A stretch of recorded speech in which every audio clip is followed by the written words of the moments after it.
How are you doing? Thank you for joining. Thank you so much for joining. How's it going? How are you? Thank you for joining. Hope you're doing well. Just want to say thank you for everybody that's joining. And I just want to give you a quick chat, a quick update. I haven't done a live in a minute. Hope you've been good. Thank you again for joining. And I just want to chat a bit about what's going on, what we're up against, what's happening in Canada, what's happening in the world, and just maybe I can answer a couple of your questions. So before we get any further, you know what I love to do. Please drop where you're from. Give me a shout out from where you're from, and I'm going to call out where you're from. People have already started, but where are you at? Where are you right now? Give me a little message. Drop where you're from. I see Simcoe. Shout outs to Simcoe, Ontario. Drop where you're from. Let me know where you're from, and then we'll get into the chat. We got Chile in the house. What's going on? Hi, everybody. Thank you so much. We have Brampton, representing Brampton. Thank you for joining from Brampton. Toronto. What's going on, Toronto? Winnipeg. How you doing? Vancouver, BC. Keep it coming.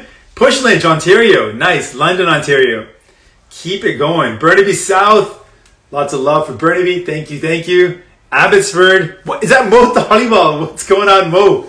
Manminder Sian. Vancouver. St. John's, Newfoundland. Lots of love for St. John's. If folks didn't know, that's one of the towns I grew up in. I learned how to swim, ride my bike, my first school, kindergarten, grade 1, all in Newfoundland and Labrador. So big shout outs. North Pole, Alaska. What's going on? New Jersey. What's going on, Karin? We got New Jersey, Edmonton, Prairie Dale. How you doing? Los Angeles, British Columbia, Halifax. All right, cool. Thank you, everybody, for joining. Peterborough.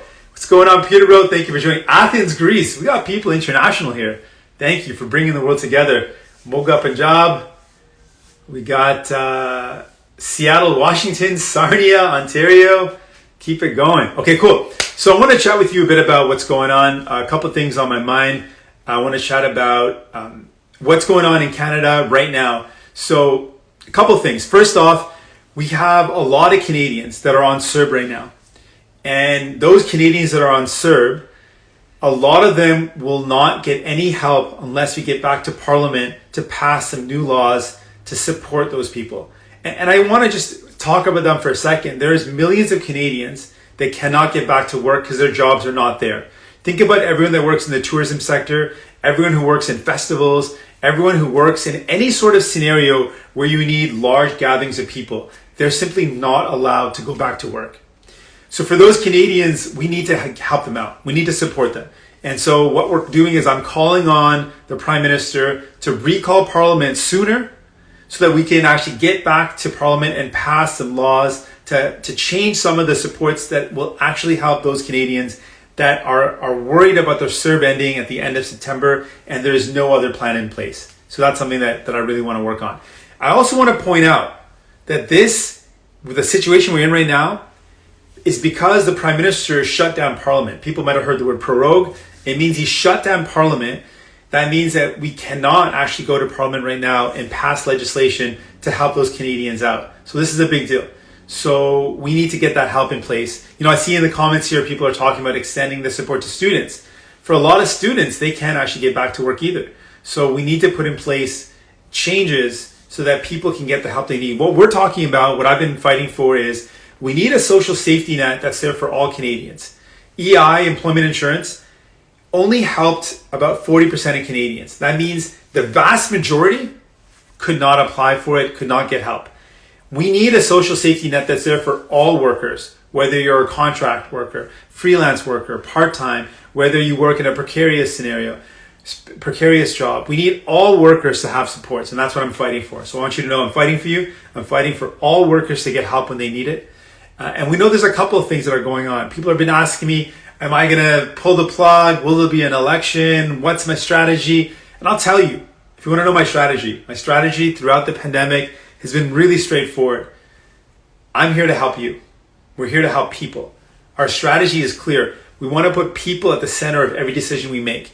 So for us, for New Democrats, for me as leader, it's not about what's in my best interest as a party, what's in the best interest for me in terms of do I go to an election or not. I'm looking at this pandemic, people who don't know if they're going to get help, small businesses that are struggling while the billionaires continue to make more profits. We've seen Amazon and Walmart post record profits during this pandemic, but small businesses have shut down. Mom and pop shops have been shutting down. That to me is wrong. What's going to happen as a result, if people lose their jobs, if small businesses shut down, the wealthiest, those at the very top, the 1%, the Amazon, the Jeff Bezos, the Walmarts of the world, they will look at this as a sale. They can pick up and buy more property, buy more businesses. They can buy things on sale. And what's going to happen is there's going to be a transfer of wealth. Working class people, small businesses, people that are real people struggling every day, they're going to lose what they have. And those at the very top are going to gain. We're going to see more of a gap between rich and poor, between working class and the ultra wealthy. That to me is a massive problem. I will not stand by and let that happen. You're going to hear some people say, you know what? We got to stop helping out folks. We got to stop these programs. We got to stop the supports. We can't afford to. If we stop helping people, that means that the wealthiest, those at the very top are going to get richer, and everyday people are going to be hurt. Everyday people are going to be hurt. And I'm not going to let that happen. I'm not going to stand by and accept that. I do not accept that. Inaction is action itself. If you don't act, it's a decision to allow wealth transfer from working class people, everyday people, to those at the very top. It's a fact. If people are going to be struggling, those who've got extra resources are going to snatch up more property, buy more things, and they're going to get wealthier. And that's not cool. That's wrong. So that's something that I believe in. I wanted to share that with you. I'm going to take a quick look. I didn't get to take a look at the comments yet, so let me just see what folks are saying. Let me scroll back here.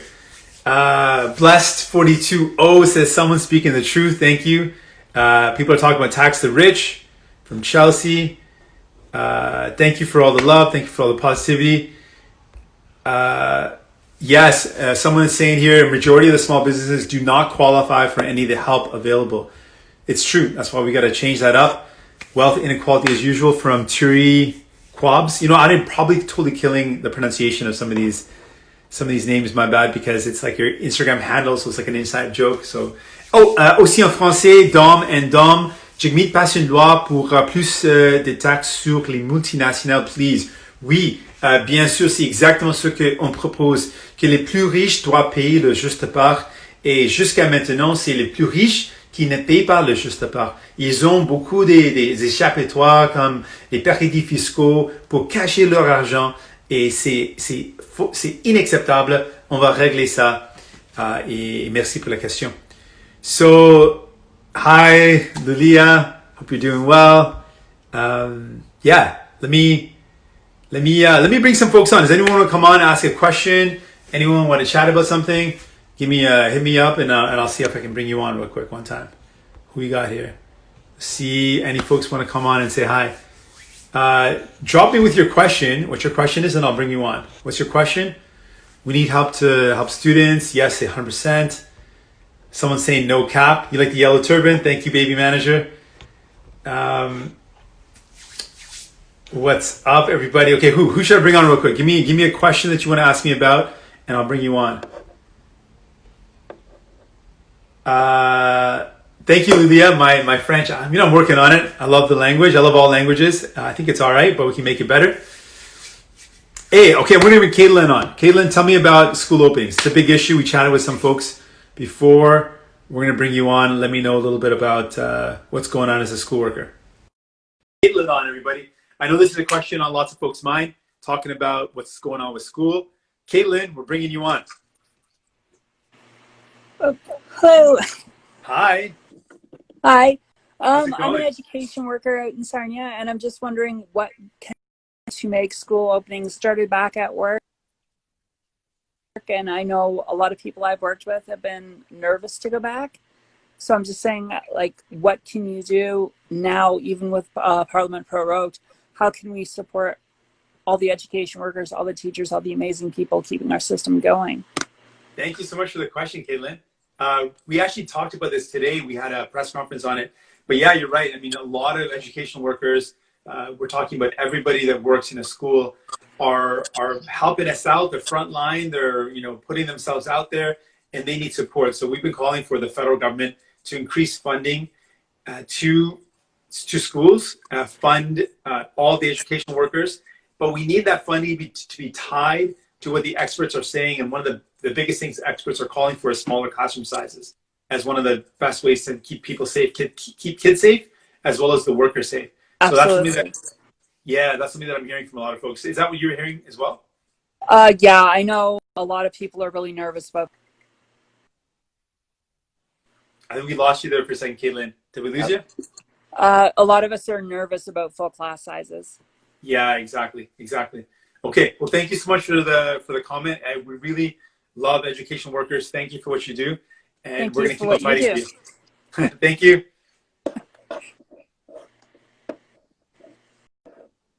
Awesome. Okay, cool. Let's bring someone else on. Anyone else? Thank you so much, Caitlin. Appreciate you coming on and asking a question. Anyone else who wants to ask any questions?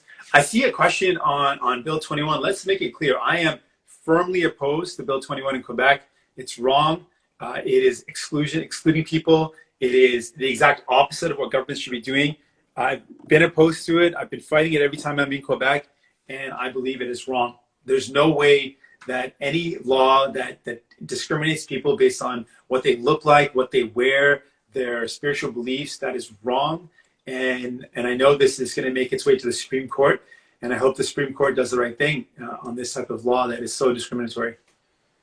But yeah, Bill 21 is a law in Quebec that discriminates people based on whether they wear the hijab or a turban or a yarmulke, and it precludes them from working certain jobs in Quebec. So something I've been fighting against. I'm very much opposed to it, and we got to keep on fighting back to build a world that is inclusive. You know, people can be who they are and be celebrated for who they are and not excluded. More questions. Anyone else have any questions they want to ask? There's really cool comments here. Hey, I just want to shout out. I know lots of folks have been talking about family reunification. These are families that have been spouses, people who've married people from different countries that want to come and be reunited in Canada. Families that want to sponsor the rest of the family to be with them. There's a lot of problems with that system right now, and a lot of loved ones are separated right now. So I hear you on that. It's something that we've been fighting on and raising the concern about. So thanks so much. Ariel dit bonjour. Est-ce qu'on peut parler un peu en français? We're going to bring Ariel. We're going to have a chat in French. On va parler en français avec Ariel. Si elle est prête, je ne sais pas. Mais si on parle un peu, si vous avez une question, Ariel, ou non, c'est pas grave. Si vous n'êtes pas prêt. Okay, no problem, Ariel. C'est cool. Okay, we're going to bring someone else on. Who else wants to come on and have a quick chat? No worries, we got you. Ms. Nazin Singh. Yes. कई लोग पंजाबी भी बोल देने ते मैं पंजाबी च भी बात कर सकदा हां सो अपने मित्र किवें हो मैं आस करके तुसी तंदुरुस्त हो चढ़दी कला च रहो just hitting some Punjabi out there,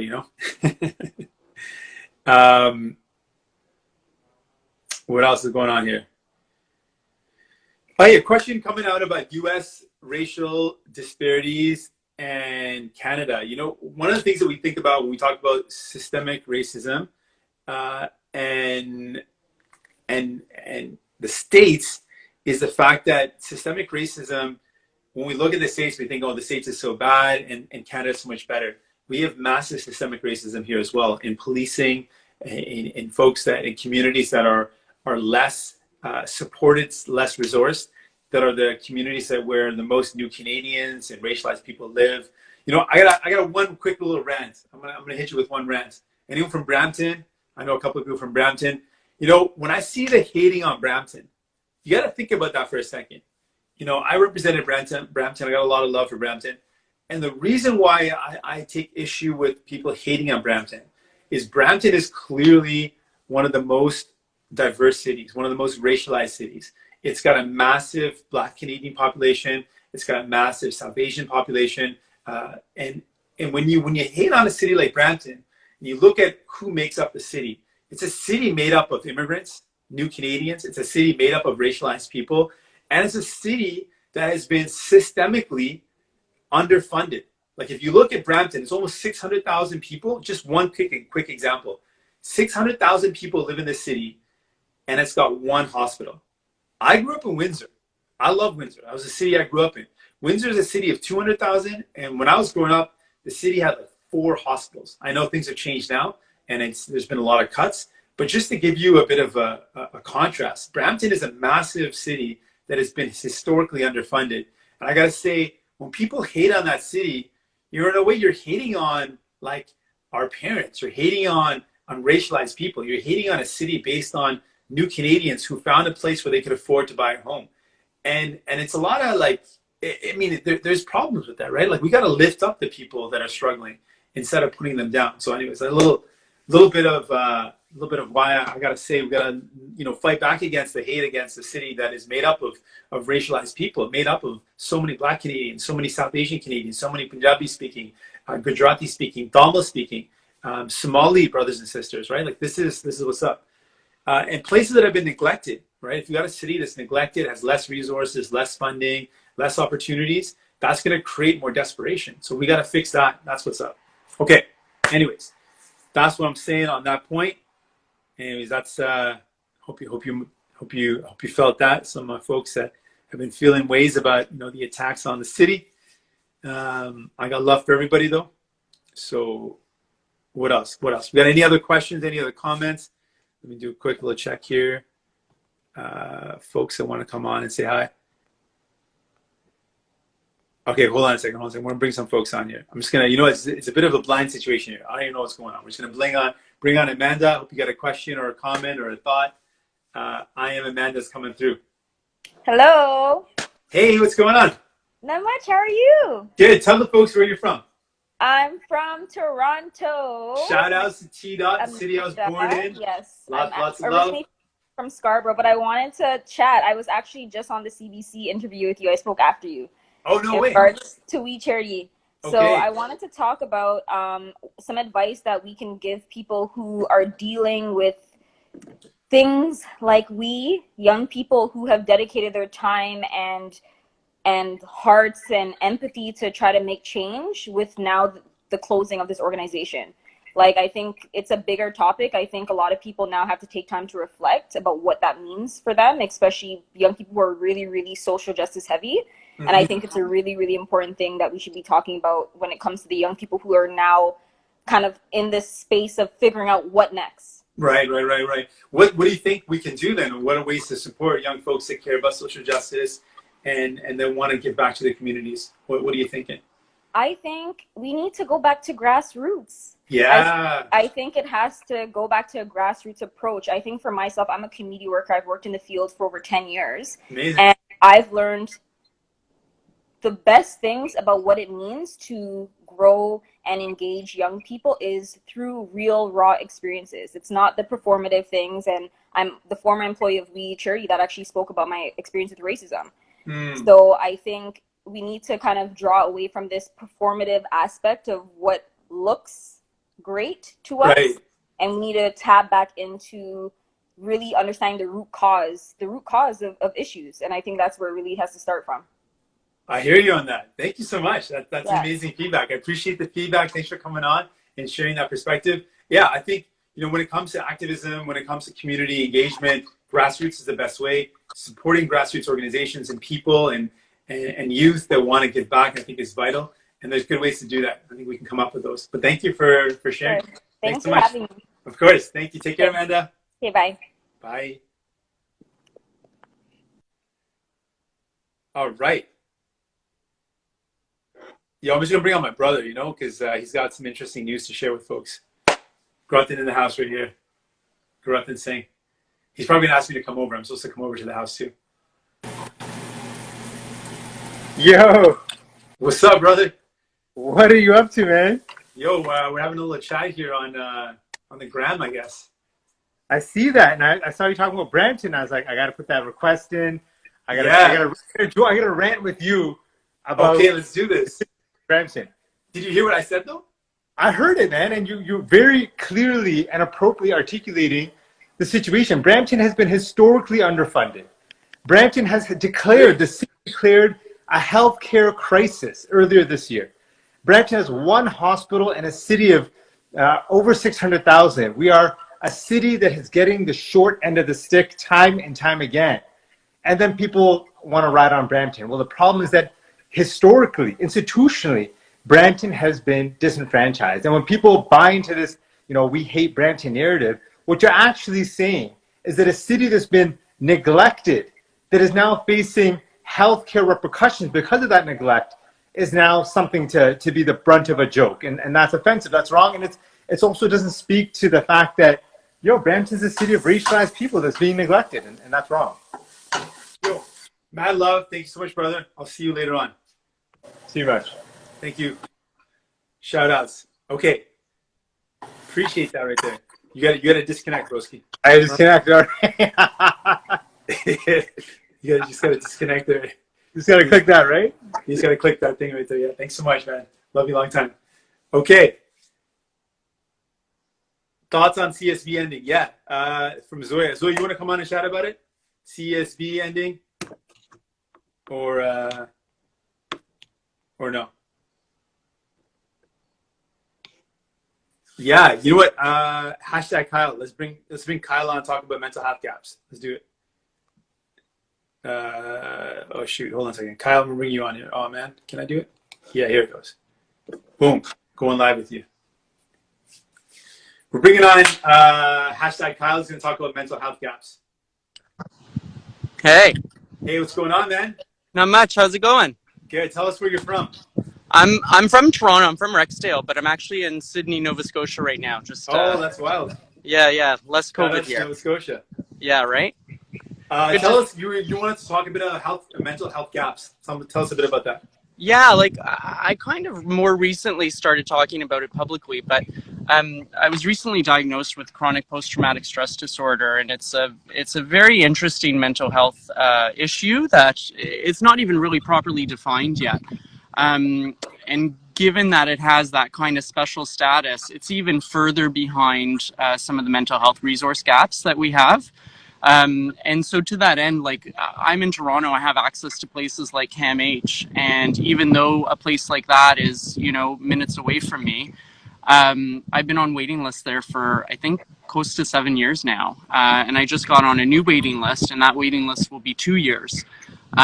So it's just, we have some, this, we have some really, really serious gaps in terms of the care that we provide to those who need mental health resources. And then when you consider, like, being from Toronto, I work in the film and television industry.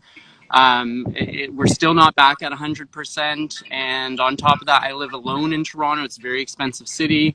And now with everything that's going on with COVID and CERB didn't meet the minimum basic expenses of those of us who are single and in Toronto, or a lot of us, it just kind of exacerbates those mental health issues. And it's, again, like a basic resource that we should have access to that, as you know, there's nothing new we can say. It's just not there.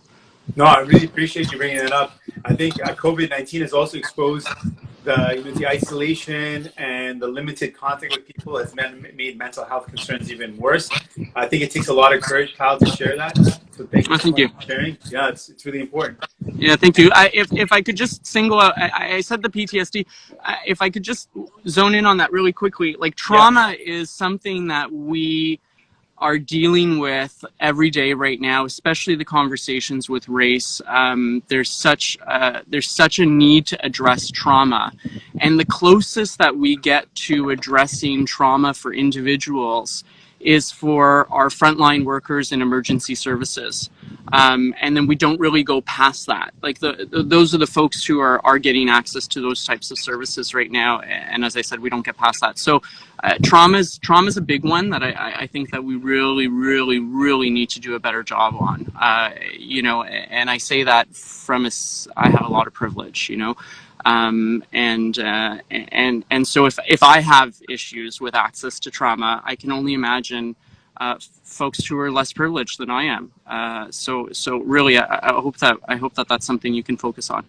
We'll do for sure. Thank you so much, brother. I really appreciate you coming on. From Cheers, Sydney, Nova Scotia, via Toronto. Thank you, brother. Appreciate it. Cheers. Good luck with everything. Cheers. Thank you. Take care.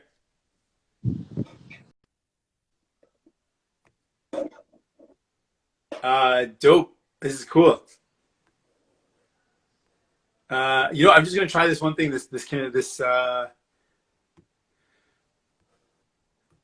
Oh man, this is pretty cool. Let me see. How does this work here? Cool. That was a question. What strides is the NDP doing to stop racism? All right, cool. Let me try that out. I'm gonna do a couple of these real quick and then I'll wrap it up. This is the Q&A. What strides are we doing? So we want to tackle racism in policing. So we want to end the practice of carding or street checks where people are arbitrarily stopped by the police. That's something that needs to be banned at the federal level. So we're fighting for that. We want to see a change in the criminal justice system that puts Indigenous people in jail, that puts racialized people in jail at a disproportionate number. So that is something that we're doing. These are some of the things. I really hate Jay. That's a interesting name, but yes, that's what we're doing. Let me see if I can do this. A couple more questions here. Let's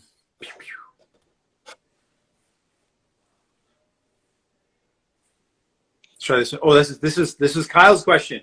Kyle, how do I get your full question? That I'd be. I don't see it. But anyways, you mentioned that you're in the film industry. That's another industry. Like we were known as the Hollywood of the North. We had a massive film industry and it took a big hit. So a lot of the folks that work in that sector, which we want to return because it's a great opportunity. It showcases our city, showcases Toronto, Vancouver, lots of Canada. We've lots of amazing shows that are shot up here. So it is not back up. And CERB was a big help. It was not enough for a lot of people. So I hear you on that, Kyle, and thank you for the question. We're gonna keep on fighting for more support for people. Okay, this is kind of cool. I think we'll wrap it there. Let me see if anyone else wants to say what's up. There are a lot of people. That's